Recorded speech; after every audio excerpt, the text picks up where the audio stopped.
Bienvenidas, bienvenidos, bienvenido Anthony, bienvenida María Baranda. Nada, yo le voy a cederle la palabra a María, que presentará a esta actividad que forma parte de su programa de trabajo de la cátedra Octavio Paz. Yo solo quiero darles la bienvenida a todas y todos al gran ensayista, pensador, crítico Anthony Stanton, y, y recordarles que cuando trajimos a este colegio las cenizas de Octavio Paz y de María José Tramini, pensamos que queríamos traer algo más que unos restos humanos y que valoramos porque nuestra cultura lo valora, nos sirve para recordar, pero queríamos algo más, digamos, traer el espíritu, convocar el espíritu de Octavio Paz. Es decir, convocar sus ideas, sus pensamientos, sus preocupaciones, sus temas, sus pasiones. Y eso lo hicimos, lo hemos concebido a través de la creación de la cátedra Octavio Paz.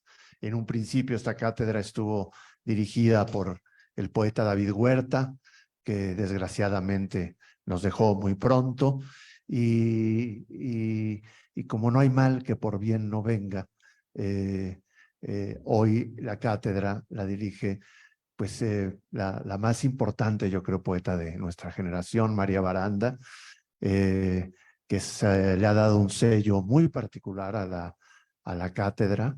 Y nada, pues le agradezco mucho esta actividad y están en su casa y vamos a prepararnos para escuchar a Anthony. Gracias. Muchas gracias. Bienvenidas, bienvenidos. Como dijo Eduardo, la Cátedra Extraordinaria Octavio Paz está dedicada a expandir el pensamiento de Paz, al análisis literario, porque la obra de Octavio Paz interroga, abre el pensamiento contemporáneo y nos lleva a la reflexión crítica en las distintas estaciones artísticas y sobre todo en diversas etapas de la historia contemporánea, literaria y cultural. Anthony Stanton, les voy a leer nada más una brevísima síntesis de todo lo que ha hecho. Ha sido profesor visitante en diversas universidades como la de Londres, Chicago, Nueva York, Toulouse, Beijing. Es profesor invitado en el Centro de Estudios Lingüísticos y Literarios del Colegio de México, especializándose en literatura hispánica moderna, especialmente en poesía mexicana. Sus intereses abarcan revistas literarias, epistolario de escritores, el ensayo hispanoamericano, las vanguardias históricas, la poesía moderna, la teoría literaria y las relaciones entre literatura y pintura. Fue presidente del Consejo Consultivo de la vieja Fundación Octavio Paz y es investigador emérito del Sistema Nacional de Investigadores. Bienvenido. Muchas gracias, María.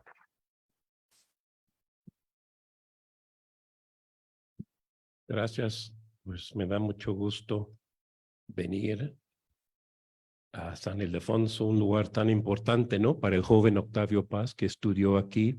Aquí hizo su primera revista y ustedes podrán entender por qué su primera revista que hizo estando en la prepa, ¿no? Se llama Barandal, porque se reunían los jóvenes en los barandales, que son abundantes, para discutir, ¿no? Entonces la revista Barandal fue la primera revista que hizo con unos amigos en su vida. Voy a leer un texto escrito. Espero no rebasar los 45 minutos para después poder dialogar con ustedes. Octavio Paz fue y es, en tiempo presente, el escritor mexicano más universal. Su curiosidad y su afán de conocer tendieron puentes de comprensión con varias zonas: América Latina, España, Francia, Estados Unidos, la India, Inglaterra, China, Japón y Rusia. Era un gran conocedor de la literatura rusa. La poesía para Paz nunca fue un pasatiempo ocioso, sino algo parecido a un ejercicio espiritual, una experiencia vital que busca transformar los participantes en oficiantes. Una actividad a la vez hondamente personal y abierta a todas y a todos.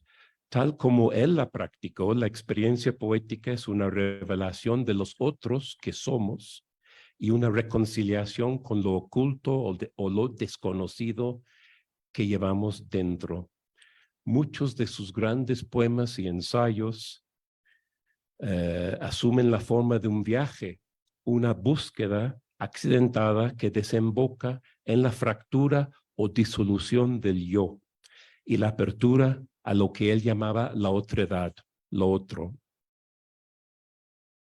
Esta idea del texto como aventura de exploración interior, que es una idea básicamente romántica, ¿no? Que él modifica y actualiza, creo que constituye una de sus lecciones más fecundas. En sus obras más singulares, podríamos decir que coexisten introspección y erotismo, imaginación y reflexión, creación y crítica, tanto en la poesía como en el ensayo. Él siempre soñó con lo que llamó desde su juventud una poesía de comunión. Es un término que empieza a emplear en sus primeros ensayos. Es decir, el poema para el joven Paz no es un objeto verbal, sino un acto capaz de unir a los solitarios en una hermandad anterior a las iglesias y las revoluciones. A pesar o tal vez a causa de que en vida conoció la fama, el prestigio, los premios más altos y el poder cultural, él llegó a tener muchas dudas sobre su sobrevivencia literaria. Eso no se sabe mucho. Es decir, su autocrítica y su escepticismo eran implacables. En sus últimos años era muy común escucharlo decir cosas como: de mi obra tal vez se salven algunos poemas. Luego agregó: no, unos pocos versos.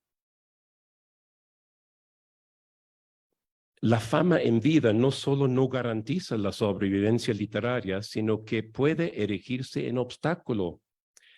Él, o sea, Paz, se interesaba más en lo aparentemente lejano que en lo inmediato. Ese es el Paz de los últimos años. Le parecía más apasionante ponderar lo que llamaba el punto de vista náhuatl, o el sentido de lo que los mayas llamaban la cuenta larga, que contemplar el espectáculo cotidiano de lo efímero. No olvidemos que él, que fue defensor de la modernidad, de las vanguardias artísticas del siglo XX, también estaba fascinado por las enseñanzas de las culturas arcaicas y las cosmovisiones mal llamadas primitivas. Algunos de sus ensayos más interesantes son los ensayos sobre el arte precolombino de México. Además de ser viajero, diplomático, intelectual, traductor, polemista, antólogo y fundador de revistas, Octavio Paz fue sobre todo un poeta y un ensayista, y sobre estas dos vetas descansa su aportación a las letras. Claro, las opiniones se dividen ante la pregunta de que si fue superior como poeta o como ensayista. Pero yo creo que un escritor total como él pues sobresale en varios géneros. El poeta y el ensayista se inauguran juntos en 1931, cuando él está aquí estudiando. Él tiene 17 años y durante más de 6 décadas corren paralelas y diferenciadas estas dos vertientes, la poesía y el ensayo, de lo que yo he llamado Umbrío reflexivo. Es un libro que así le titulé, ¿no? Hablando de su obra como Umbrío reflexivo. Lo que distingue y singulariza la actividad poética de Paz es la presencia de una conciencia interrogante dentro del canto lírico. Y lo que da fisonomía única a sus grandes ensayos es la incorporación de imágenes poéticas memorables y estructuras analógicas y sintéticas. Eso hace de sus ensayos, muchos de ellos, obras literarias. Es decir, hay pensamiento en su poesía, mientras los ensayos no se limitan a la argumentación racional. Elaboró una poesía crítica y una ensayística de creación crítica y crítica creadora, imaginación aliada a la reflexión tanto en la poesía como en el ensayo. Los contrarios, sin dejar de ser distintivos, conviven en un equilibrio tenso y dinámico, y sus obras mayores se alimentan de esta tensión productiva que postula una dialéctica constante, dialéctica que se percibe en muchos de sus títulos, ¿no? Poesía de soledad y poesía de comunión, el arco y la lira, que viene de Heráclito, corriente alterna, conjunciones y disyunciones, ¿no? Ustedes pueden percibir la dialéctica, ¿no? Entre los contrarios. Conviene señalar que el ritmo de desarrollo es distinto en cada caso. La precocidad, ¿sí? La precocidad del pensador no tiene equivalencia en el joven poeta, quien tarda mucho más en encontrar modos idóneos de expresión. Él mismo se caracterizó en el prólogo a sus obras completas, a los tomos de la obra poética. Dice, yo fui poeta tardío. Efectivamente, el poeta tarda mucho más que el ensayista en encontrarse a sí mismo, ¿no? Y él siempre mostró insatisfacción con sus versos de juventud, y esta misma insatisfacción, nacida de un temperamento exigente y autocrítico, lo llevó a revisar y reescribir su obra, tanto los poemas como los ensayos.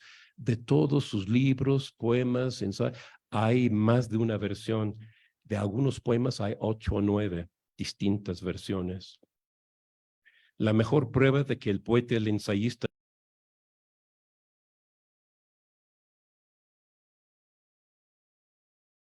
sus primeros versos, que incurren en la veta pura y lúdica, la misma que censura el joven en su primer ensayo, que es de la misma época, Ética del Artista, que publica en Barandal, la revista que hace aquí, que demanda ese ensayo un arte de responsabilidad social, pero el poeta está haciendo una obra poética muy distinta, que no corresponde a eso. Desde sus inicios habla de la experiencia poética, viendo la escritura y lectura de poemas como actividades que tienen que ser vividas por el creador y por el otro creador o recreador, que es el receptor. Eso tiene mucha importancia en toda la obra de Paz. Él piensa siempre en el lector, el receptor de su obra. Todo texto poético está sujeto a la historia al mismo tiempo que trata de inmovilizar el cambio al instaurar un presente perpetuo. Al inventarse o actualizarse, el poema encarna este conflicto permanente entre la sucesión y lo que él llamaba el instante, ¿no? La vivencia del presente. A diferencia de la acogida que ha tenido la obra de Paz en otros países, la recepción mexicana tiende a destacar al intelectual y a la figura pública. Pero estos aspectos, por importantes que hayan sido durante su vida, van perdiendo relevancia con el paso del tiempo. Como siempre, es provechoso acudir a Kafka, y aquí les leo un fragmento del diario de Franz Kafka. Dice, uno no se desarrolla verdaderamente y a su manera, sino después de muerto, cuando uno está solo. Eso dice Kafka, ¿no? Poco tiempo antes de morir. Con este aforismo paradójico, Kafka profetizó no solo su propia fortuna póstuma, sino la de otros escritores. Enuncia una ley general que indica que es más limpio, objetivo y confiable el juicio de la posteridad que las opiniones interesadas de los contemporáneos. Por eso es imposible hacer una evaluación ecuánime del escritor en vida.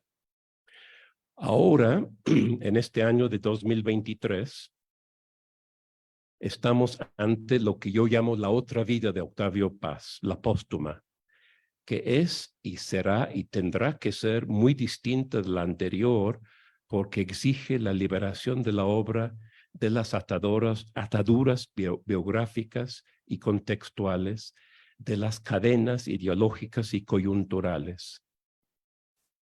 Las abundantes polémicas en que el autor participó desde su juventud hasta prácticamente el día de su muerte, Octavio Paz participó en polémicas todo el tiempo, ¿no? Tenía un gusto por las polémicas.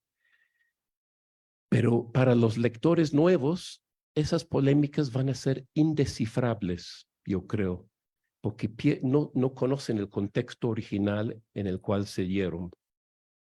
Todo depende, claro, de la perspectiva, mientras que las obras literarias empiezan a brillar con brillo propio.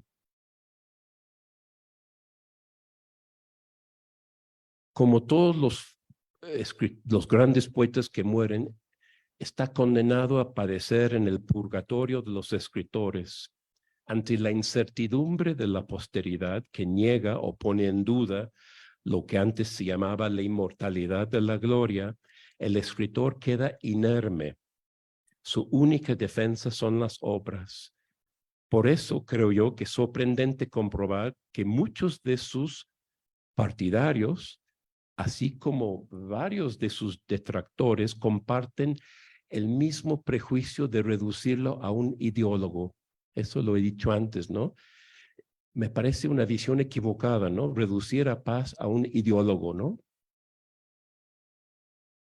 Su obra ha sufrido así una instrumentalización política, claro, porque no les interesa en el fondo su poesía, sino sus opiniones políticas. Y recordemos aquí una de las citas más reproducidas de Paz. Está en internet todo el tiempo. Curiosamente es una cita atribuida, no está en ninguna parte en la obra de Paz. Dice así: la ceguera biológica impide ver, la ceguera ideológica impide pensar. Podría ser de Paz, ¿no? Suena como de Paz, pero no está en ninguna página de Octavio Paz. Se usa con frecuencia para descalificar una postura ajena, pero la sentencia no critica solo la ideología de izquierda o solo la de derecha, sino todo dogmatismo ideológico.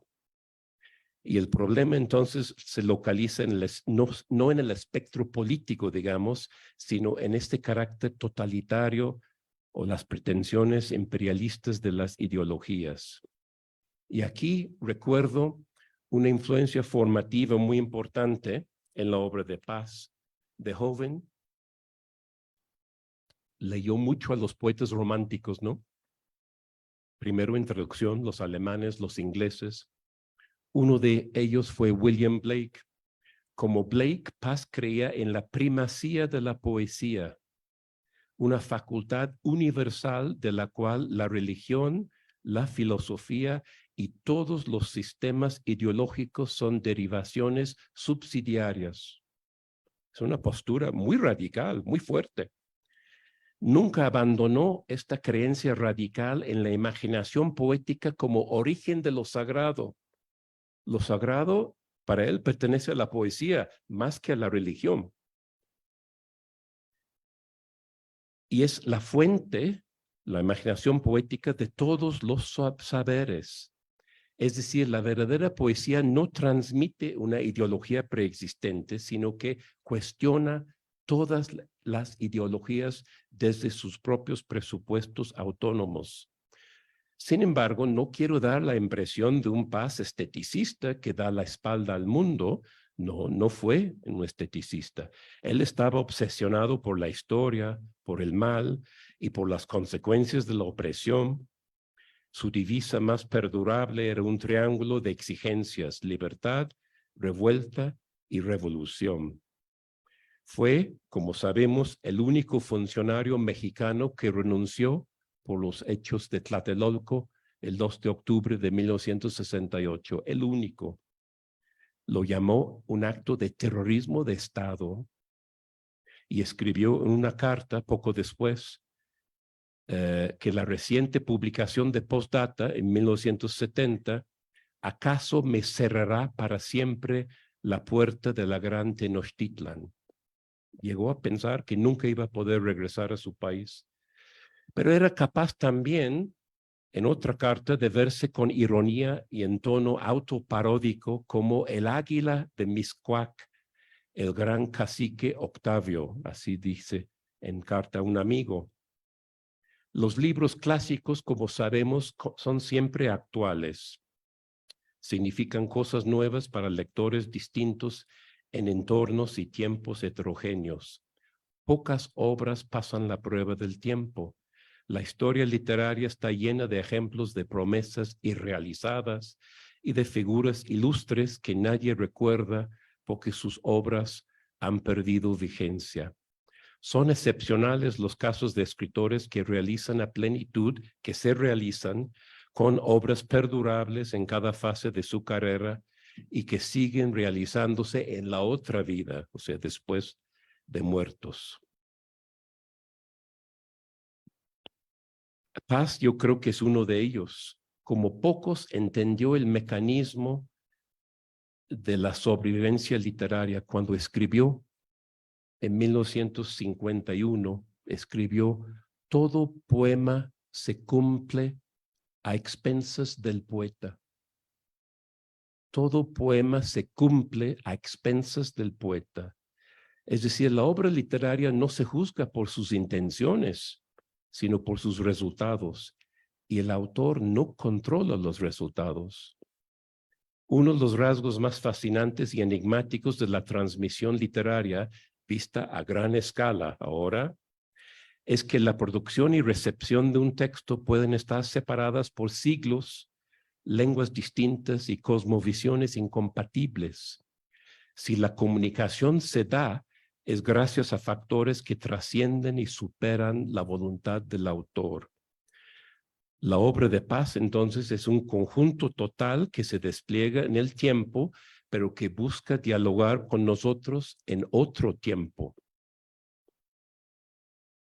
A 25 años de su muerte, yo creo que empiezan a darse ahora las condiciones para esbozar un acercamiento más libre de los prejuicios heredados, a condición, claro, de estar conscientes de lo que podemos afirmar el día de hoy será corregido mañana por otros. Paz mostró que el cosmopolitismo que él heredó de generaciones anteriores no es incompatible con un profundo interés en lo nacional. México fue para él una obsesión permanente, pero no como una jaula, sino como un punto de partida o una ventana al mundo. La tan arraigada oposición entre lo universal y lo nacional que caracterizó durante tanto tiempo la literatura hispanoamericana se disuelve, creo yo, en su obra, en la obra de Paz. Su curiosidad abarcó distintas tradiciones literarias y culturales de Occidente y de Oriente, de la antigüedad más remota a la actualidad más palpitante, y lo llevó a internarse en varios campos. Como ustedes saben, Paz no solo fue poeta, sino se interesó en la historia, la política, la filosofía, la religión, la psicología, las artes plásticas, la mitología, la antropología y la teoría literaria. Desde muy joven intuyó lo que después desarrolló como un axioma fundamental: uno se conoce a través de los otros. Y solo es capaz de conocerse el que tiene la capacidad de interiorizar el punto de vista ajeno. Colocarse en la posición del otro o de la otra, con todos los retos y riesgos epistemológicos que esto implica, se vuelve pronto un rasgo central de su obra. Es el motor subyacente de sus grandes libros, en verso y en prosa. Es una lección de desprendimiento y apertura, que constituye también una herencia muy fecunda. Los poetas, como sabemos, están condenados a tener pocos lectores, pero estos suelen ser fieles y demandantes. Estos pocos lectores son los que Juan Ramón Jiménez bautizó como la inmensa minoría. Vivimos en un mundo donde el mercado literario está dominado por la prosa narrativa. Sin embargo, la misma marginalidad de la poesía evita la tentación de escribir para el mercado. Así, la condena mercantil se puede volver una bendición estética. Paz exploró formas experimentales y otras tradicionales. Practicó tanto el poema extenso como el poema muy breve. Sus composiciones en verso más importantes y ambiciosas son seguramente aquellos poemas extensos que cantan y cuentan, son narrativos y líricos al mismo tiempo, a lo largo de una estructura pensada que combina la variedad con la sorpresa. Él hizo del poema extenso un campo de experimentación. El primero que escribió fue Raíz del Hombre, a principios de 1937.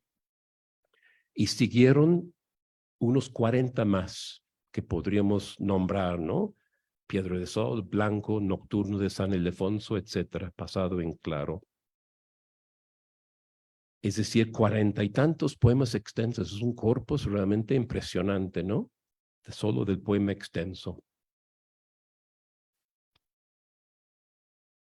En el otro extremo también están los poemas breves, aparentemente menos ambiciosos, pero también y por eso mismo más perfectos. A veces esos poemas se acercan al haiku japonés y a veces son variaciones sobre el epigrama clásico. Durante mucho tiempo se consideró que su obra maestra era Piedra de Sol y hasta se llegó a decir, con extraña miopía, que él se agotó con ese poema. Pero lecturas más recientes dirigen su interés hacia la mayor profundidad de la reflexión autobiográfica en Pasado en Claro y a las formas más variadas de los poemas extensos posteriores, sobre todo los que están en una parte de su último libro de poemas, Árbol Adentro. Sus experimentos con la poesía en prosa, y eso es sorprendente, uno siempre piensa que Paz fue un escritor muy apreciado y famoso desde joven, pues no.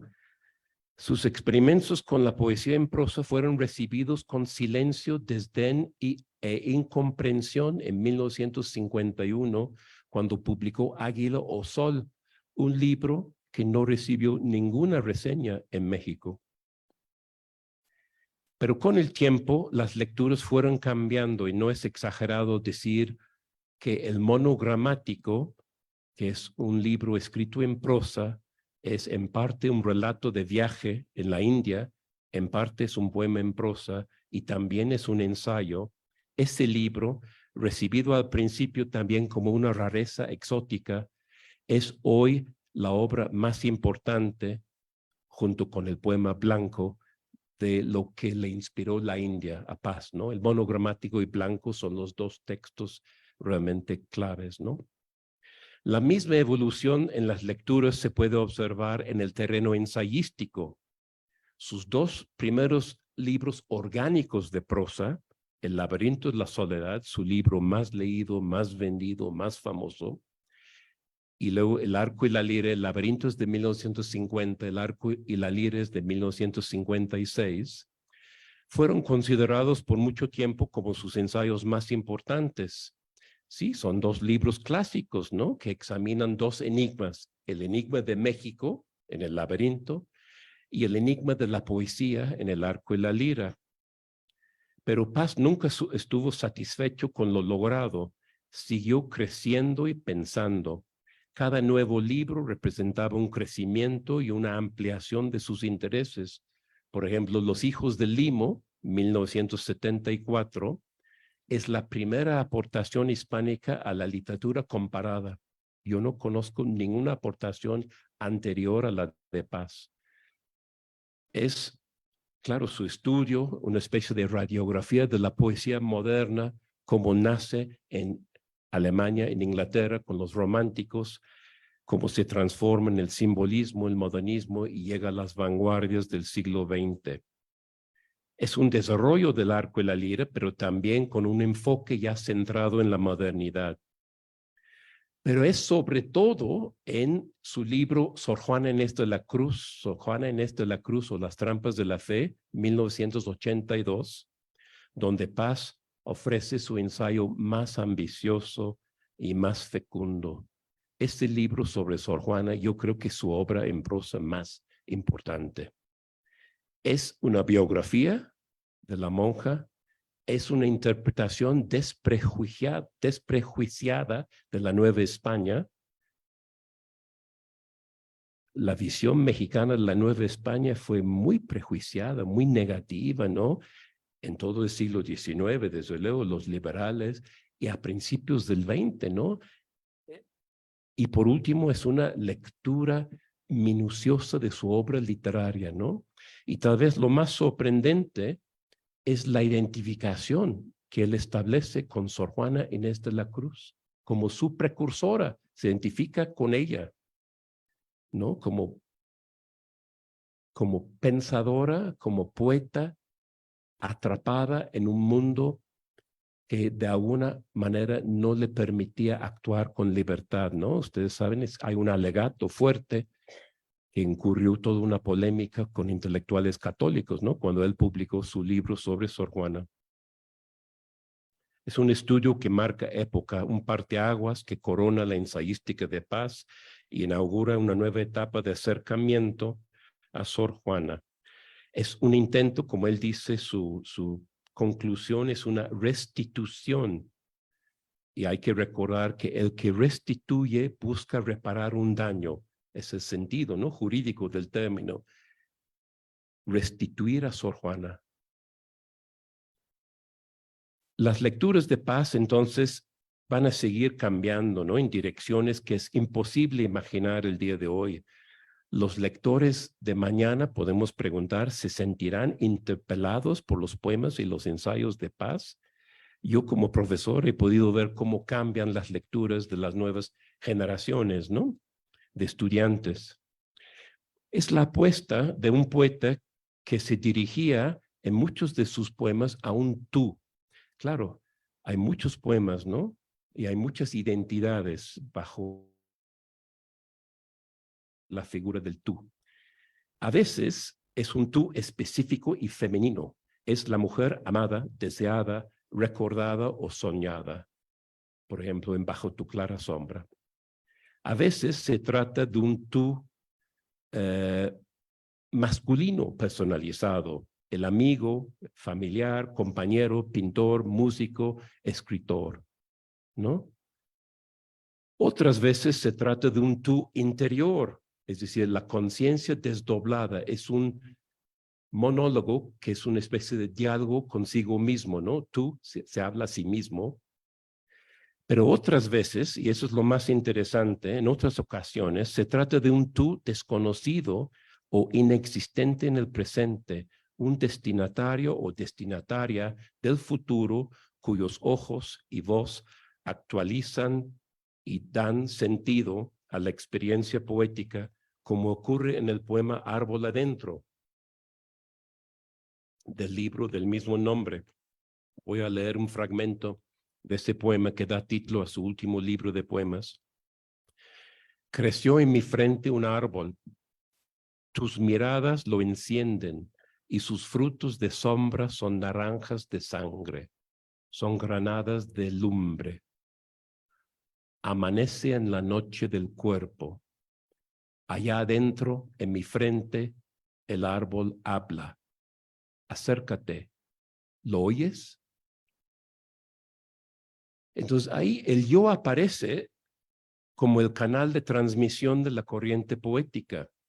Pero este árbol interior queda ensimismado en la confusión y en la oscuridad hasta que sea encendido por la mirada y por el oído del tú, permitiendo que la noche del cuerpo se abra y acceda al amanecer. La estructura apelativa del verso final que leí se dirige desde luego al futuro lector, ¿no? Como un oyente que completará la recepción. Un ejemplo más de esta comunión interpretativa. Y aquí podemos proyectar, por favor, el primer poema. El siguiente.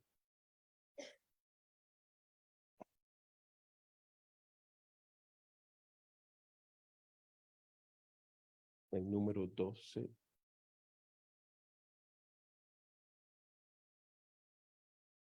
Ahí está. Pongo las dos versiones, ¿no? Es el poema Hermandad, ¿no? La historia de esta composición es interesante.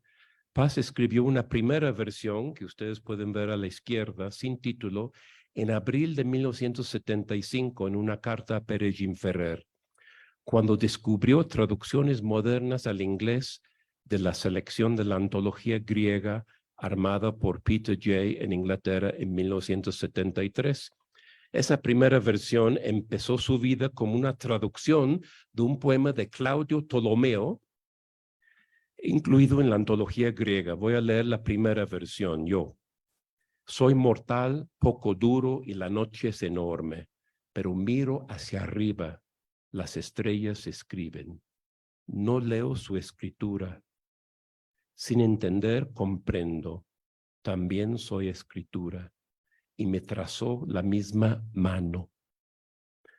En realidad, solo el primer verso retoma la esencia de las dos versiones al inglés reproducidos por Jay. Hay una versión de un norteamericano, Dudley Fitz, y otra versión de un poeta inglés, Robert Bridges.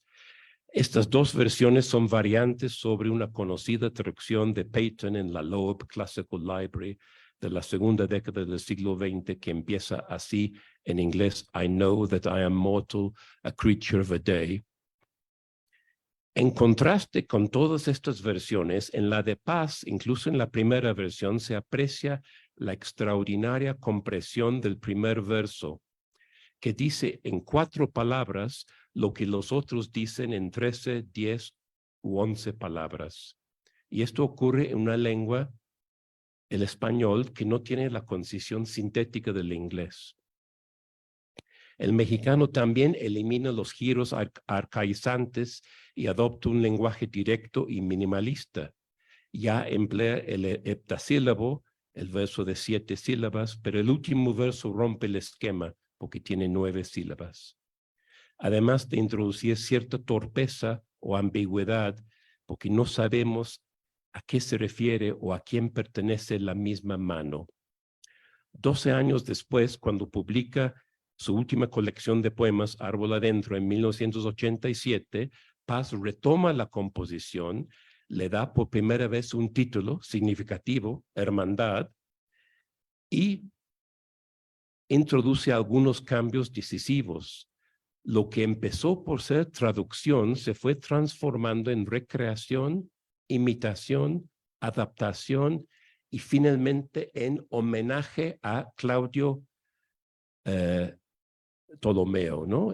Al astrónomo de Alejandría. Vamos a escuchar ahora el audio abajo con la voz de Paz leyendo el poema.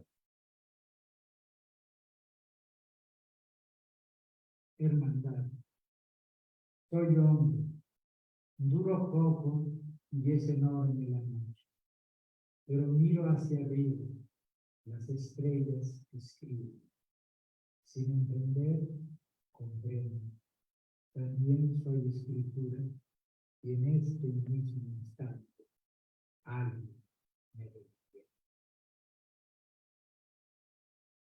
Ahora, la segunda versión es un poema métricamente uniforme, son 8 heptasílabos blancos, versos de 7 sílabas sin rima, y el cambio más radical es el que rehace el final con 2 versos nuevos que no estaban en la primera versión.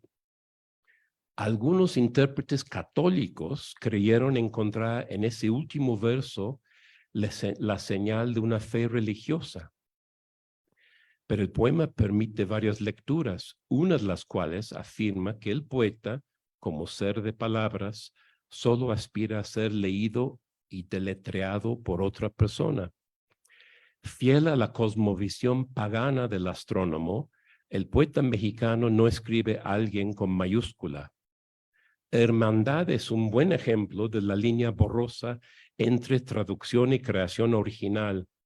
De hecho, yo creo hubiera podido figurar en Versiones y Diversiones, que recoge sus recreaciones de poemas ajenos, sus traducciones, en lugar de En Árbol Adentro, que es su último libro de poesía original.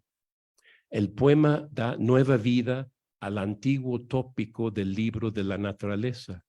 El universo es un lenguaje, un orden que no se incluye, aunque sea indescifrable para el ser humano. La clave, creo, está en los últimos versos introducidos que ofrecen un cierre misterioso, sorprendente y eficaz. Sabemos que lo que los lingüistas llaman los deícticos, ¿no? Aquí, ahora. Los deícticos, tanto los temporales como los espaciales, son autorreferenciales, es decir, hay que leerlos en relación con el contexto y la situación de la enunciación discursiva. Si pensamos que el poema es una traducción, entonces el yo que habla es Claudio Ptolomeo, y este mismo instante se refiere a algún momento en la vida activa del astrónomo entre los años 120 y 150 de nuestra era. Si pensamos, en cambio, que el poema es sobre todo una recreación de Octavio Paz, entonces la identidad se expande y es posible leer el deíctico también como referencia a un momento de 1977, cuando Paz envía a su amigo, el poeta y editor Jim Ferrer, una primera versión en una carta, o incluso a un momento cercano a 1987, que es cuando publica la versión final en Árbol Adentro. Pero lo más interesante es que en el fondo no importa si el autor del texto es el astrónomo o el poeta mexicano o ambos, porque al leer esos versos en 2023, nosotros interpretamos este mismo instante como el momento presente de nuestra lectura, aquí y ahora. Por lo tanto, el yo del poema y el alguien del último verso pueden referirse a Claudio Ptolomeo, quien es el primero que lee lo que acaba de escribir en Alejandría, o a cualquier lector posterior, incluyendo, desde luego, a los traductores directos del texto que figura en la antología palatina, o sea, la antología griega, y los traductores indirectos como Octavio Paz, que partió para su versión de versiones previas al inglés, al francés y al italiano, así como a nosotros y todos los receptores e intérpretes futuros.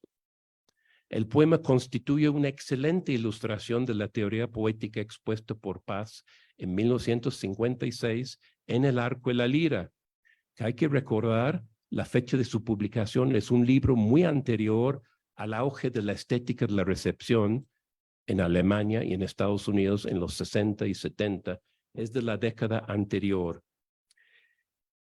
Libro donde Paz argumenta que la experiencia poética es incompleta sin la colaboración activa de un oyente lector que se apropia del texto al recrearlo y actualizarlo. Así se forma una cadena potencialmente infinita que engloba a autores y receptores de múltiples épocas, lugares, lenguas y visiones del mundo. El alguien del último verso no nombra en primer lugar al Dios cristiano que Claudio Ptolomeo nunca conoció. El cristianismo apenas empezó a difundirse, porque él era básicamente un pensador neoplatónico, ¿no? Ptolomeo. Aunque el poema no excluye esa posibilidad, sino a todos los que participamos en esa comunidad lectora que practica para Paz un acto laico de comunión, que no es exagerado llamar una fraternidad cósmica. En la comunión pasiana, el término es suyo, ¿no? De la comunión, el emisor se realiza anulándose y fundiéndose con los demás. Es decir, es una lección de solidaridad. Por lo tanto, la auténtica poesía no es una exaltación del yo, que solemos leer a toda la poesía romántica, postromántica, como la exaltación del yo, ¿no? Pero la poesía de paz va en otro sentido. La poesía última de paz es más bien la disolución del yo, como querían Mallarmé y el budismo, que son dos influencias muy poderosas, ¿no? En el último Paz, a partir de los años 60, la lectura de Mallarmé y del budismo que niegan la existencia del yo, ¿no? Van a ser importantes. Algo análogo podemos inferir de otro poema de su último libro. Se trata de su propio epitafio, uno de sus poemas yo creo que más perfectos. De nuevo, existe una primera versión con el mismo título, Epitafio sobre ninguna piedra.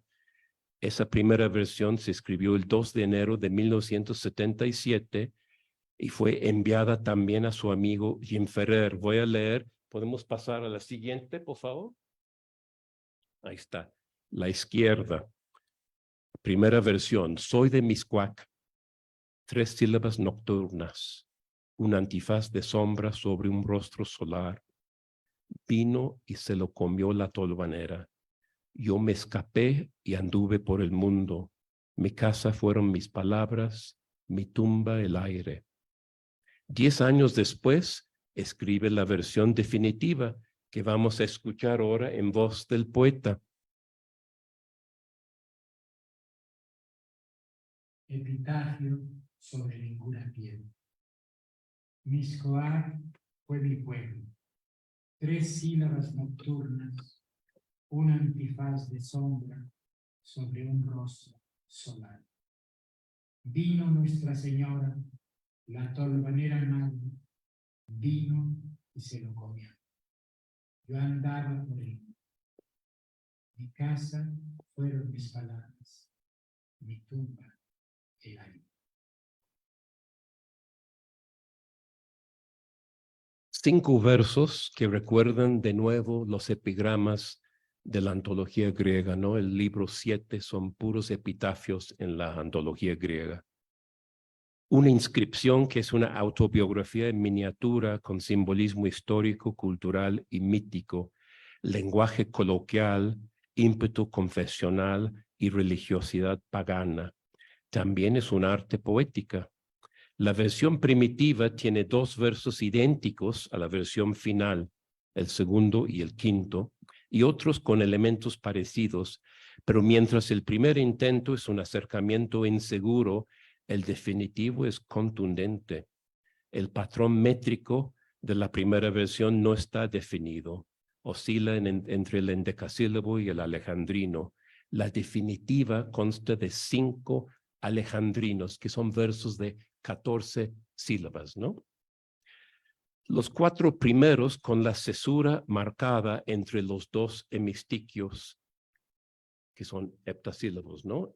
A la mitad hay un descanso, una cesura, pero el último se divide de otra manera en un eneasílabo y un pentasílabo. Este cambio posibilita que la dualidad simétrica tajante se reconfigure en el último verso como una resolución abierta. Yo creo que es impresionante su manejo de la métrica, ¿no? La variación para expresar el final que quiere expresar como una resolución abierta. Veamos los cambios más importantes entre estas versiones. El del primer verso es fundamental, donde había una simple y orgullosa declaración de procedencia, soy de Miscuac. Ahora escribe, Miscuac fue mi pueblo.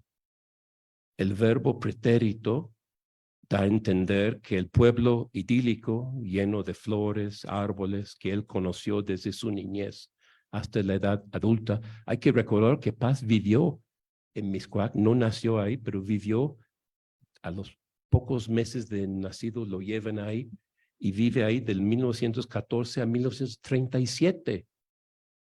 Son muchos años vividos en Miscuac, cuando todavía no era un barrio de la ciudad, ¿no? Sino una aldea, una huerta, en la casa de su abuelo, Ireneo Paz, ¿no?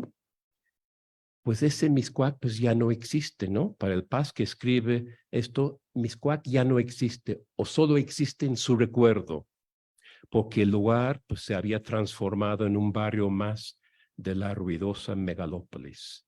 Una vez más se confirma la lección de un verso de Cuento de dos jardines donde dice, no hay más jardines que los que llevamos dentro. Y se confirma también la exactitud del epígrafe del poema Vuelta, epígrafe que se toma de un gran poema de López Velarde que comienza así, mejor será no regresar al pueblo, al Edén subvertido que se calla en la mutilación de la metralla. Claro, es Jerez para López Velarde, Jerez destruido por la violencia revolucionaria, y para Paz es un Mixcoac destruido pues, por el progreso, ¿no? Por el desarrollo y la urbanización. Todo retorno al jardín de la infancia es maléfico, para decirlo con el poema de López Velarde, porque el que regresa es otro. Espera encontrar lo que recuerda y se encuentra con otra cosa. Desde la primera frase, la segunda versión, hay un dejo de nostalgia y tristeza, pero también de alivio y liberación. Es un poema dominado por la dualidad. La entonces aldea de Mixcoac deriva su nombre y podemos pasar a la última imagen, por favor. Aquí está el dios Mixcoatl, serpiente de nube, que es la traducción literal de su nombre, un dios cazador y guerrero que se asocia con la Vía Láctea y especialmente con las estrellas visibles en el cielo nocturno. Esta imagen viene del Códice Borgia. El dios Mixcoatl aparece representado portando una máscara negra. Paz lo menciona, ¿no? Un antifaz de sombra sobre un rostro solar. Está haciendo éfrasis de la imagen del códice, cargando su aljaba de flechas y un arco. Su cuerpo está cubierto por rayas rojas y blancas, tal vez una alusión a los rayos que enlazan el cielo con la tierra, o tal vez a su papel como víctima sacrificial. En algunas representaciones aparecen estrellas en su cara. Es un ejemplo del sincretismo mesoamericano, porque el dios aparece en varias regiones y culturas, se apropian de la divinidad, ¿no? Según algunas versiones, es hijo de la diosa de la tierra Izpapádatl, que ustedes saben es la mariposa de obsidiana que aparece en Águila o Sol, y es esposo de la diosa Coatlicue, la de la falda de serpientes que aparece en Piedra de Sol. Y según otras versiones, este dios mayor de los chichimecas es el padre de Quetzalcoatl, la serpiente emplumada que aparece en muchas partes en la obra de Paz. El poema, creo, es tan denso como la iconografía mesoamericana.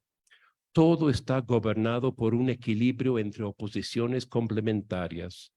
Mixcoac y el mundo, el antifaz y el rostro, la sombra y el sol, la señora y la madre, lo que vino y lo que fue, mi casa y mi tumba, las palabras y el aire. El sincretismo masculino que se ve en Mixcoatl, serpiente de nube, es decir, unión de contrarios que enlaza la tierra con el cielo, se replica en otros niveles, porque es un dios chichimeca y luego nahua. Es un cazador, luego un guerrero. Además, la figura masculina recibe una inversión complementaria en la diosa compuesta, es decir, la figura femenina, nuestra madre y nuestra señora, una divinidad pagana y católica. Es Tonantzin y es Guadalupe, símbolo de la nación hasta el día de hoy. El cambio introducido en el tercer verso, el central, es fundamental. En lugar de decir en términos coloquiales que Mixcoac fue devorado por la tolvanera, ahora se da el mismo estatuto mítico a Nuestra Señora y a la tolvanera madre. Las mayúsculas igualan las dos diosas, cada una en su hemistiquio del verso. La pérdida del lugar de origen encuentra su compensación en la circulación de las palabras en el aire. Al ser articuladas por alguien, las palabras del poeta no solo reviven, sino que se purifican al desprenderse del sujeto que las enuncia. La tolvanera se resuelve en aire, y al terminar el poema con esa palabra tan vital, aire, se transforma la pérdida en ganancia, la clausura en apertura, la opacidad en transparencia y la melancólica nostalgia en liberación y comunión. Se logra expresar todo lo anterior en un poema de 5 versos y yo creo que es una hazaña realmente maravillosa. Muchos de los grandes poetas, como ustedes saben, han tenido fama de ser vanidosos y egocéntricos. Los ingleses pueden pensar en Wordsworth, los españoles en Juan Ramón Jiménez, ¿no? Que era insoportable en ese sentido. Y en Hispanoamérica el caso más notorio fue el de Vicente Huidobro, quien llegó a declarar en 1939, la poesía que más me interesa comienza conmigo.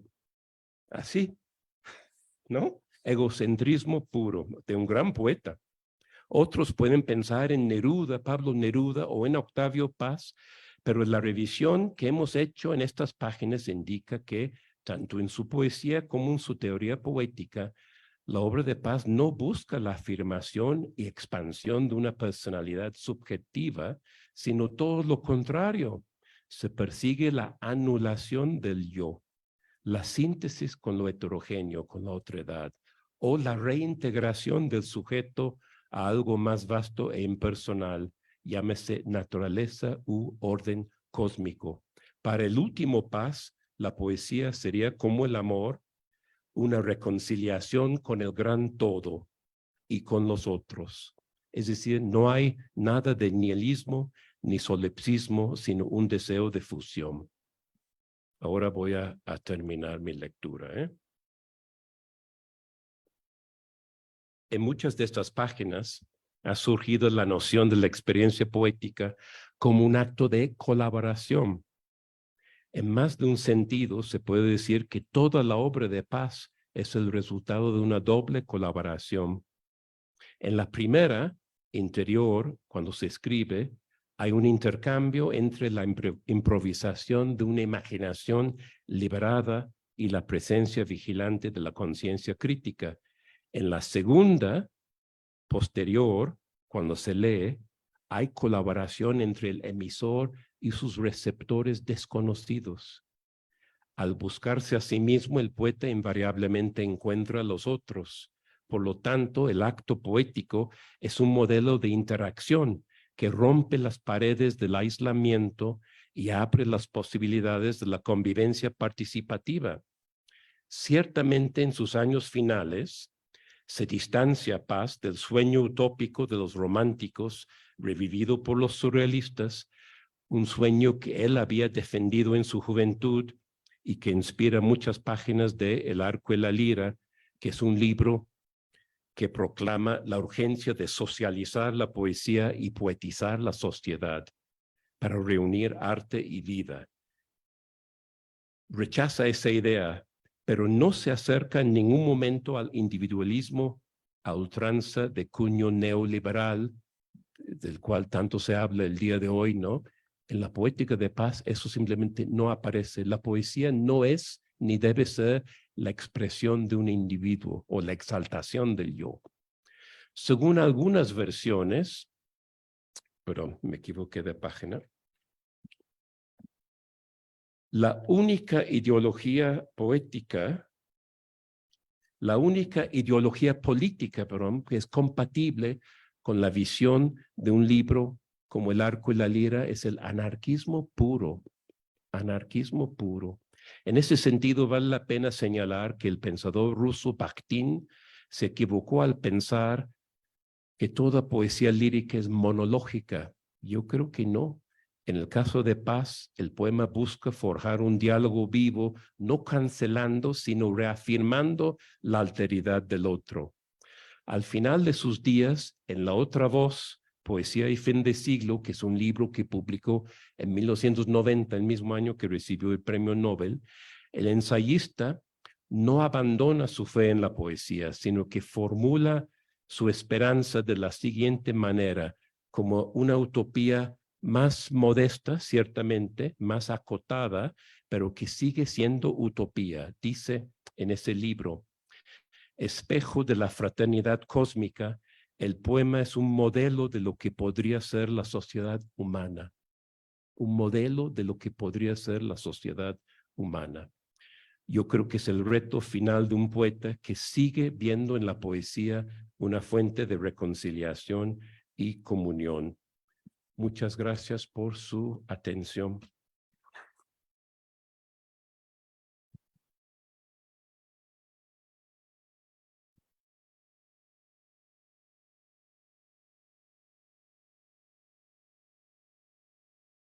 Muchas gracias, Anthony, por esta espléndida y profunda revisión que hiciste de la obra de Paz. Fue un verdadero viaje de exploración, como dijiste que Paz quería hacer desde sus primeros textos, y creo que lo que hizo con nosotros fue llevarnos a este viaje espléndidamente. Así es que muchísimas gracias. Tenemos muchos comentarios y preguntas. Por supuesto, del público, y muchos comentarios también en la página que te vamos a ir leyendo.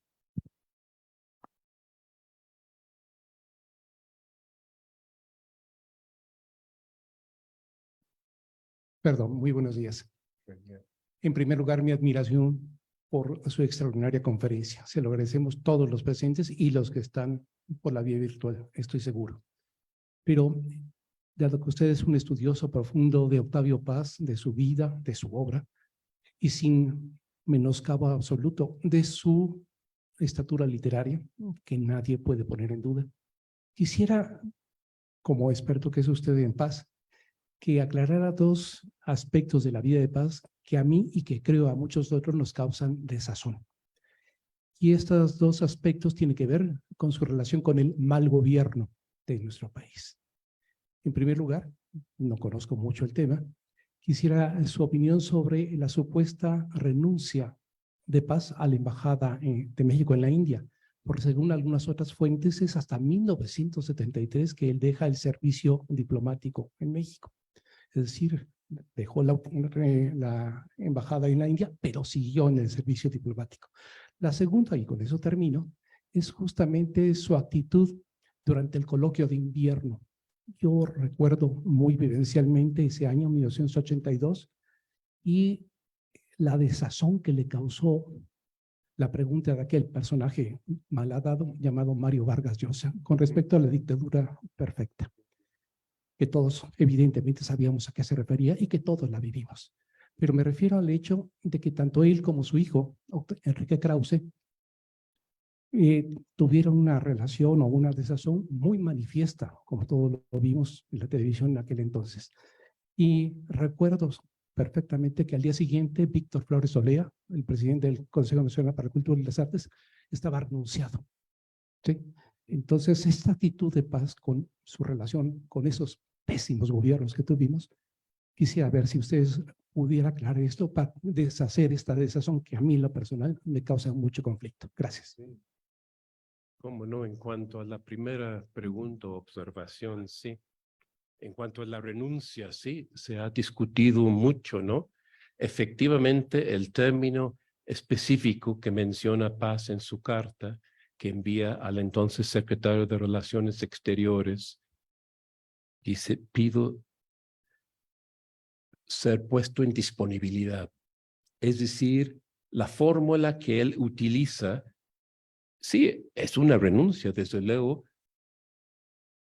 pero sin querer renunciar, por ejemplo, a los años de servicio en relaciones exteriores, ¿no? Él empezó desde los años 40, ¿no? Tiene una carrera bastante larga, ¿no? Entonces, él pidió ser puesto en disponibilidad. Eso es la fórmula que utilizó. Fue entendido claramente por la carta que envió y por el entonces presidente, ¿no? como una renuncia y por eso empezó una campaña de persecución y desprestigio, ¿no? Desde el poder en México se pidió a Silvio Zavala, que era embajador en Francia, tuvo que vigilarlo y sus declaraciones, sobre todo cuando declaró en Le Monde que había sido un acto de terrorismo de Estado en la primera página de Le Monde, ¿no? Eso fue recibido, pues, muy mal en México, ¿no? Un ex embajador protestando por la represión en esos términos, ¿no? Entonces empezó y Paz no podía, desde luego, regresar a México en aquel momento, ni intentó. Se tardó unos años, ¿no? Regresó finalmente a México en 71, ¿no? Entonces, sí, en términos técnicos, tiene razón, no puso renuncio.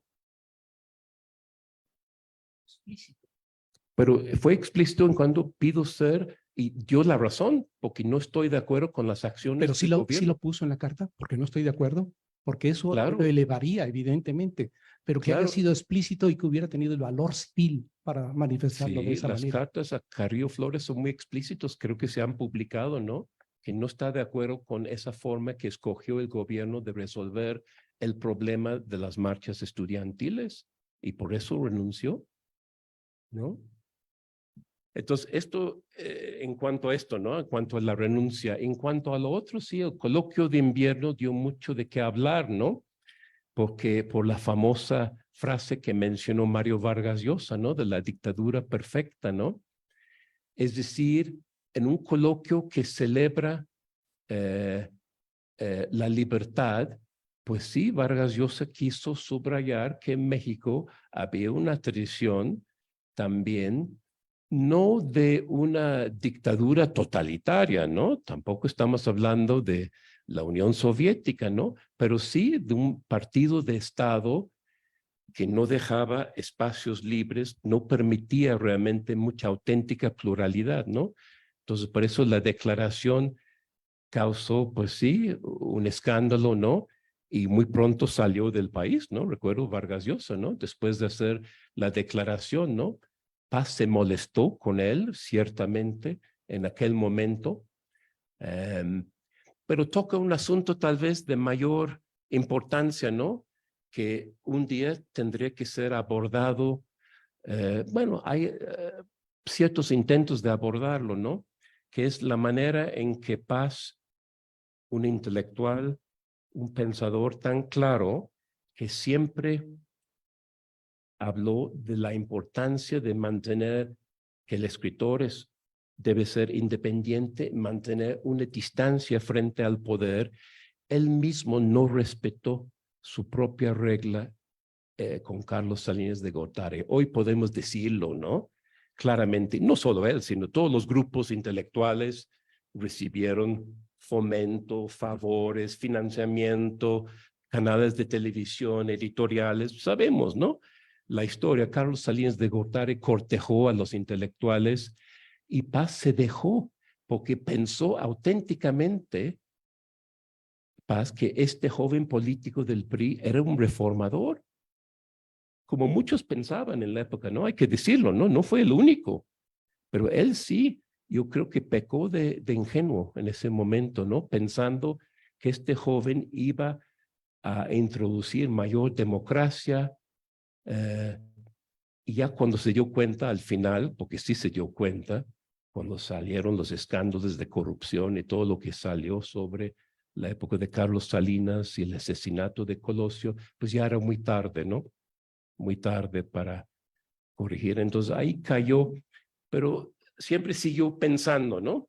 Octavio Paz en eso, ¿no? Otro ejemplo es el levantamiento zapatista, ¿no? En Chiapas, ¿no? Su primera reacción muy negativa, condenó el levantamiento, pero poco tiempo después cambió y dijo, no, el zapatismo está vivo, tienen razón. Los que deberíamos pedir perdón somos nosotros, no los indígenas de México. Va a ser un hombre pensante, sí, con sus contradicciones,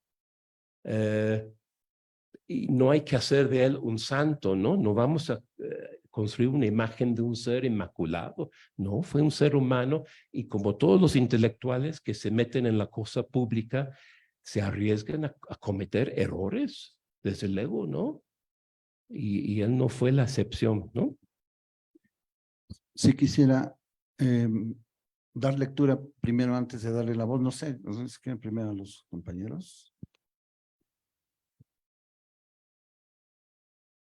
Hola, yo he rastreado en Paz el influjo del estridentismo.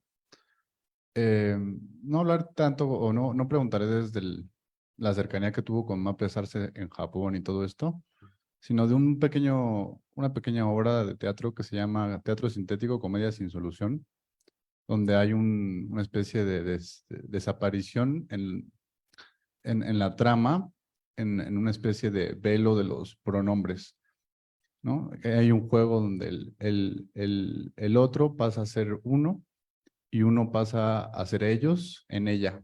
Una especie de derivación muy bella en esa obra de Germán Cueto. Esto me trajo a cuenta lo de comunión que venía platicando usted, exponiéndonos aquí en la ponencia, y quería como preguntar alrededor de eso y también en relación de esta comunión con un verso que él menciona en Piedra de Sol, que habla justo esta entrega a los otros, o este habla en la que él habla del yo se disuelve, y pues que nos comente algo al respecto, que me pueda ayudar.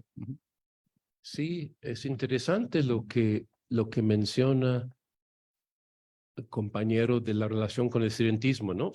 Claro, Paz con Maples Arce convivió mucho en Japón, porque lo mandan a Japón en los años 50 y Maples Arce es el embajador, ¿no? El ex-estudiantista. Curiosamente, Paz fue de los primeros mexicanos en darle un valor al estudiantismo. Después de su auge en los años 20, el estudiantismo fue olvidado hasta que llegó un investigador argentino, Luis Mario Schneider, en los años 60 a México, y luego hizo su tesis, que luego es un libro de 1970 que publica en el Instituto Nacional de Bellas Artes. Es el primer libro, el primer estudio sobre el estudiantismo. Nadie hablaba, o los que hablaban mal del estudiantismo, ¿no? Como una copia del futurismo o del dadaísmo. En el prólogo a Poesía en Movimiento, esa antología de poesía tan influyente, Paz está en la India, pero colabora con 3 figuras de la poesía mexicana, que son Homero Arichis, José Emilio Pacheco y Ali Chumacero, y es uno de los primeros libros cuando Orfila funda la editorial Siglo XXI, y ha sido una antología asombrosamente exitosa, ¿no? Pero en la introducción, Paz dice sobre el estudiantismo: lástima que haya durado tan poco. Es la primera opinión positiva de un mexicano sobre el estudiantismo. Es decir, claro, Paz en Poesía en Movimiento quiere rescatar la vanguardia. Es una antología de la poesía de vanguardia en México.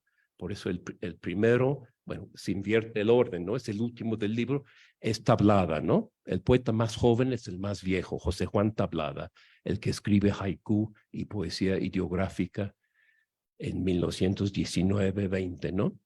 Pero Paz es el primero, y me consta porque Luis Mario Schneider me lo comentó, animó mucho a Schneider a completar y publicar su libro. Dice, pues es una época que no conocemos todavía en México, el estudiantismo. Entonces, él sí apreció, claro, los que tuvieron más influencia en el joven Paz fueron los poetas de contemporáneos. Uno de ellos, Carlos Pellicer, fue su profesor aquí en San Ildefonso, le daba clases, y Pellicer le parecía un poeta pues impresionante, ¿no? Vanguardista, el joven Pellicer, ¿no? Entonces, Pellicer y Villarrutia son los 2 poetas que influyen más en el joven Paz, yo creo que más que los poetas estudiantistas, ¿no? Pero sí hay una relación, y en cuanto a la comunión, pues sí, ¿no? Hay muchas posibles fuentes, ¿no?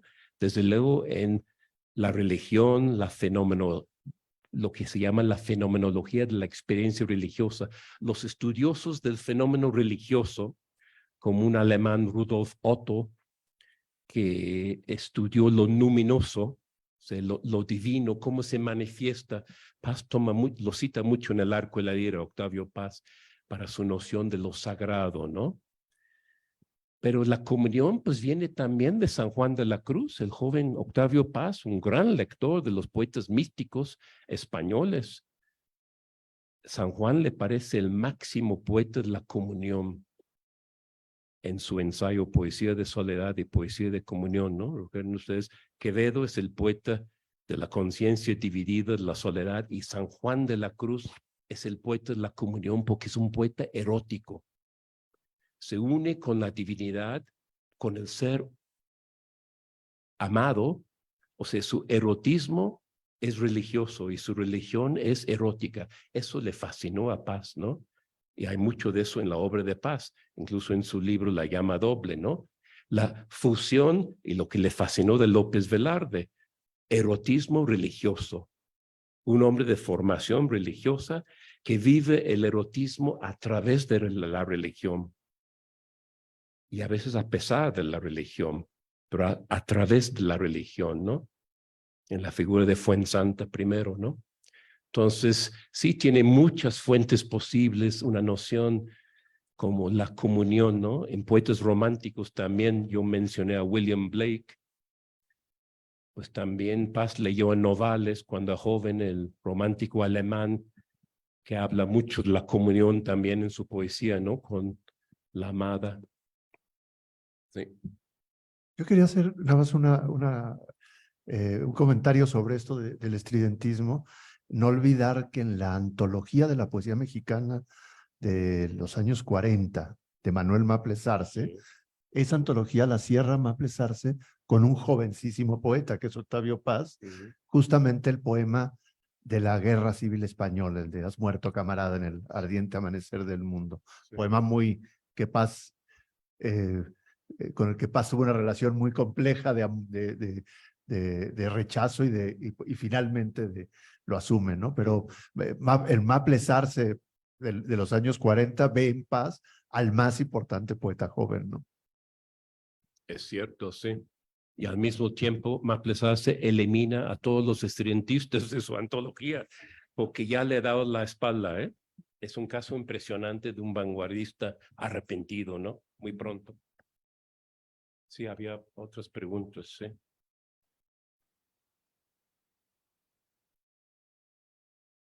Gracias. Muchas gracias, doctor Stenton, por mencionar a San Juan de la Cruz, porque yo estaba muy indecisa entre dos preguntas. Cuando usted nos mostró este poema Hermandad, había un verso allá sin entender, comprendo. Y tenía esa duda si es una alusión a, sin saber sabiendo, creo que de San Juan de la Cruz, pero ahorita con su comentario pues me quedó un poco más claro esa cuestión. Y otra cosa tiene que ver con la literatura rusa que usted mencionó. Tengo dos preguntas al respecto. Si había alguna relación entre Paz y el otro premio Nobel, otro poeta de pensamiento, Iosif Brodsky, o Joseph Brodsky, como luego lo pronuncian. Esta es la primera pregunta. Y la segunda pregunta es, ¿qué tanto estuvo Paz familiarizado con la filosofía de Bakhtin, a quien también mencionó usted? Porque filosofía de Bakhtin es en gran medida es justamente esa noción de la otredad, esa idea de que uno se puede cumplirse solo en el otro, y lo que también usted mencionó de Kafka, que uno se cumple solo después de la muerte en la percepción de los demás. Es la base, yo creo, de su libro, La creación de la estética verbal. Por lo tanto, quisiera saber esto. Gracias. Sí. Entonces, la relación con la literatura rusa. Se me fue la primera pregunta, ¿cuál fue, perdón? Con Brodsky, sí, cómo no, se trataron, hay fotografías, se encontraron varias veces. Paz en aquel momento, en la época de Plural, defendió mucho a los disidentes rusos, ¿no?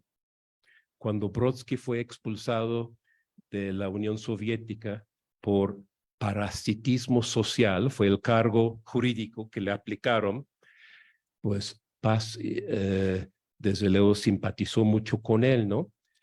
Ahora, claro, leyó a Brodsky en inglés, como muchos tenemos que leer a Brodsky, ¿no?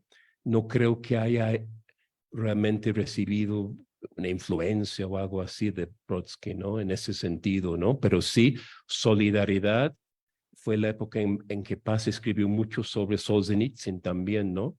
Que era en aquel momento una figura muy discutida, ¿no? Que luego se fue alejando de él cuando se dio cuenta de que realmente su objetivo iba en otro sentido, ¿no? Entonces, tampoco creo, pero Paz era un gran lector de los rusos desde joven, en traducción.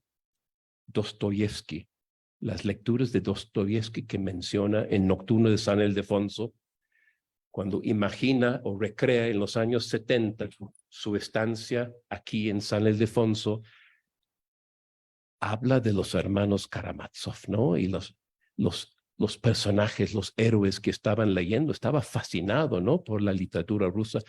Leyó muy bien a los poetas simbolistas también, ¿no? Todo en traducción, porque nunca dominó, nunca aprendió el ruso, ¿no? ¿Y cuál fue la segunda pregunta, perdón? Bakhtin. Yo creo que nunca habla de Bakhtin. Yo no recuerdo ninguna referencia de Octavio Paz a Bakhtin, pero ciertamente coinciden muchísimo porque el capítulo del laberinto de la soledad que trata sobre la fiesta, que es un manifiesto, ¿no? Donde interpreta desde la sociología de la religión el fenómeno de la fiesta, ¿no?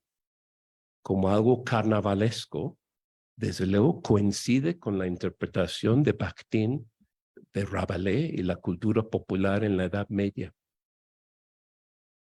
Pero no hay citas mutuas, ¿no? Incluso el libro de Paz es anterior al libro de Bakhtin sobre Rabelais, ¿no? Cuando Paz escribe El laberinto, está en París en 1949, ¿no?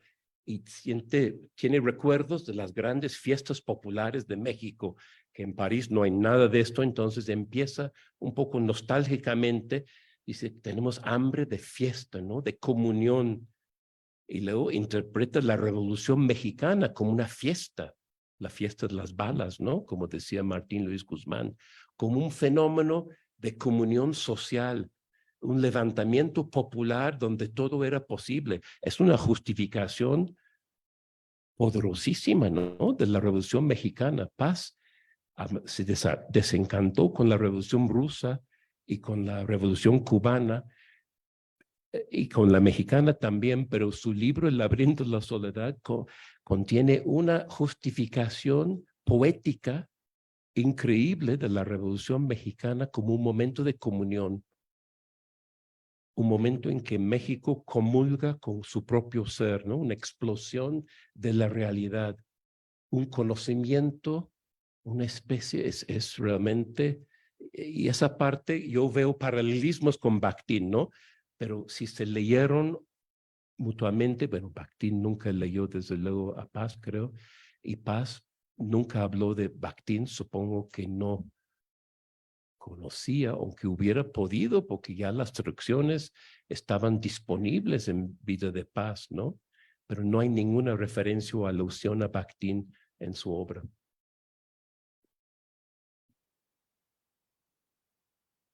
Buenas tardes, doctor Stanton. Muy agradecida por los conocimientos que nos comparte sobre Octavio Paz. Yo le quiero hacer una pregunta quizá no tan profunda como las anteriores, pero creo que sí muy importante. Yo trabajo con niños de educación primaria y me gustaría que usted me diera una recomendación para introducirlos a la obra de Octavio Paz, porque usted hace rato mencionó que las recomendaciones sobre lecturas van cambiando para estas nuevas generaciones, pero ojalá que no dejaran de estudiar al maestro. Entonces, no sé si haya alguna recomendación para introducirlos. Vi hace poco un libro que acaban de publicar, que es Octavio Paz para niños, ¿no? Con una selección de sus textos, no recuerdo el título exacto ahora, es de publicación reciente de los últimos años. Entonces si me da sus datos, yo le comunico ese libro específico, ¿no? Sí, se puede hacer una bonita antología. Claro, Paz es un poeta difícil, muchos de sus textos no son para niños, pero tiene algunos los poemas breves y las prosas las lúdicas que juegan con palabras, con trabalenguas, son ideales para los niños, creo. Habría que hacer una muy buena antología, ¿no? Está en Alfaguara. Alfaguara. Es un libro chiquito, pero sí. Reciente, ¿verdad? Recién del 2010. 2010. Bueno. Y también hay una publicación que se hizo a través de Alas y Raíces y la Secretaría de Cultura de la Ciudad de México, que creo que es posterior al de 2010, que debe de estar disponible o en la Secretaría de Cultura Federal o en la misma Secretaría de Cultura de la Ciudad de México, que también es una antología ilustrada muy bonita de poemas de Octavio Paz para niños. Sí. Para el 14.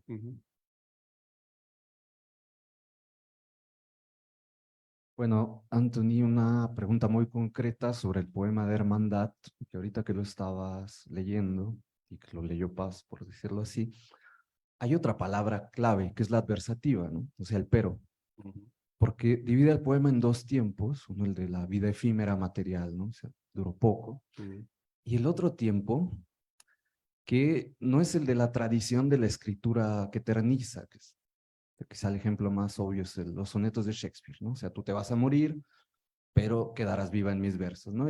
Más bien es una idea del tiempo en la poesía, o de la poesía como tiempo, que creo que es la idea principal de Kuhler en ese libro, ¿no? De Theory of the Lyric, creo que se llama, que es que la poesía no es representación, sino la constante reactualización de una presencia, ¿no? Es decir, un poco la idea de Kuhler es el lector de poesía no es un escucha, como sería el lector de narrativa, ¿no? Sino alguien que actúa siempre cuando lee el poema y por tanto lo hace presente más que representación, ¿no? O sea, no sé qué te parece eso, o si te parece tan importante ese pero como me lo pareció a mí, y si también las ideas de Paz te recuerdan eso que luego Kuhler intenta sintetizar. Bueno, gracias. Pues está muy bien, Omar. Yo creo que tú mismo has dado la respuesta, ¿no? Efectivamente, la concepción de la poesía de Paz y su obsesión, el presente es perpetuo, ¿no? La poesía siempre es presencia. Es decir, se tiene que actualizar de manera permanente. Entonces, su propia teoría poética dice que, claro, en el momento en que no se actualiza, si un poema se queda sin receptores, no hay experiencia poética. Está muerto, ¿no? Por mayor que haya sido el prestigio en vida del poeta, el poema tiene que poder comunicarse con un público nuevo de otra época para poder sobrevivir. Si no lo puede hacer, se muere.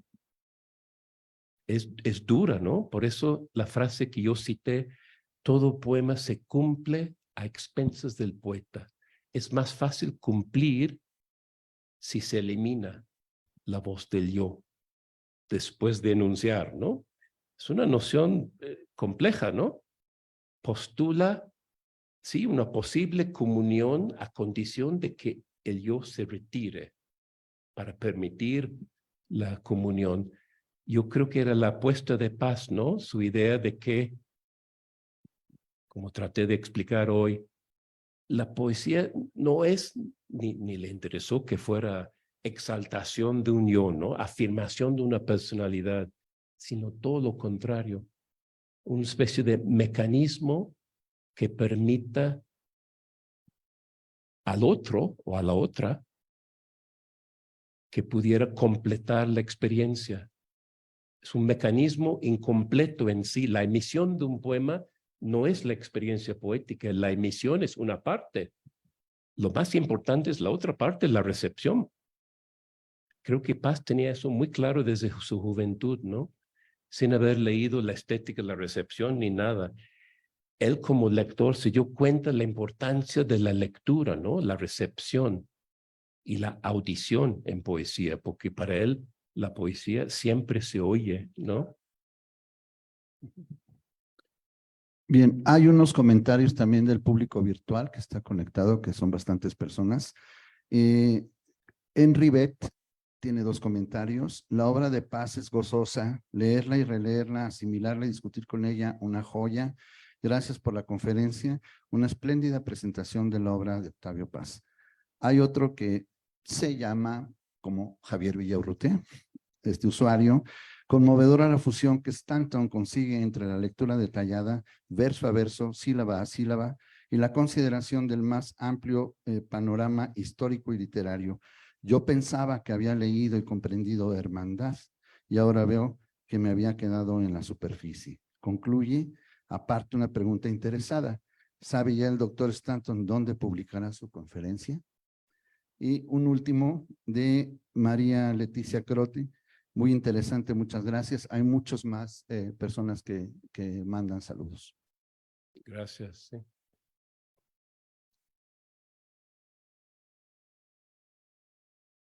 Invitarlos, si ya no hay más preguntas, a que bajemos al memorial de Octavio Paz, donde están las cenizas de Paz y de María José Dramini de Paz, porque el doctor Stanton nos acaba de donar 2 ejemplares de sus libros que vamos a poner en la biblioteca que estamos conformando.